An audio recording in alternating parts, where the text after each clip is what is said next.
erlend tryggingafélög sem að selja séreignarsparnað á Íslandi. Ég hef sjálf unnið fyrir fyrirtæki sem að selja svona samninga.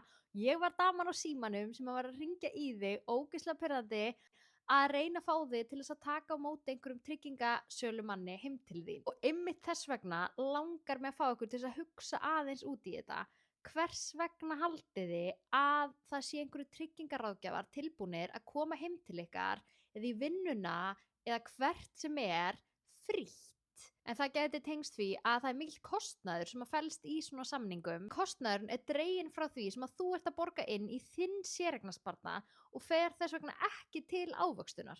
Lífeyrissjóður Vestmannaeyja búin að setja upp upplýsingasíðu sem heitir Meira fyrir þig, sem að sýnir á svört og hvítu hver munurinn á þessum erlendu tryggingasamningum og síðan venjulegum íslenskum séreignarsparnað. Ef þið eru með samninga við erlend tryggingafélög fyrir séreignarsparnaði, að þá hvet ég ykkur til að skoða hversu mikið þið eru að greiða. Þið getið séð það á launaseðlum ykkar og skoða það síðan hversu mikið af þessum peningum að fara inn í séreignarsparnaðin. Af því að mismunurinn þarna liggur í kostnaði.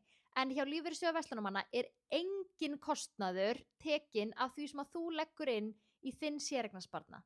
Og hjá Lífeyrissjóður Verslunarmanna engin starfsmaður að græða neina þóknun á því að þú sért með séreignarsparnaði þinn hjá þeim. Ef þið vantar aðstoð með þetta, að þá getur þú fengið fría hjálp hjá ráðgjöfum hjá Lífeyrissjóði Verslunarmanna og ég lofa að þau munu ekki hringja í þig á kvöldin eða reyna að fá að koma í heimsókn til þín til þess að fá þig til að skrifa undir eitthvað.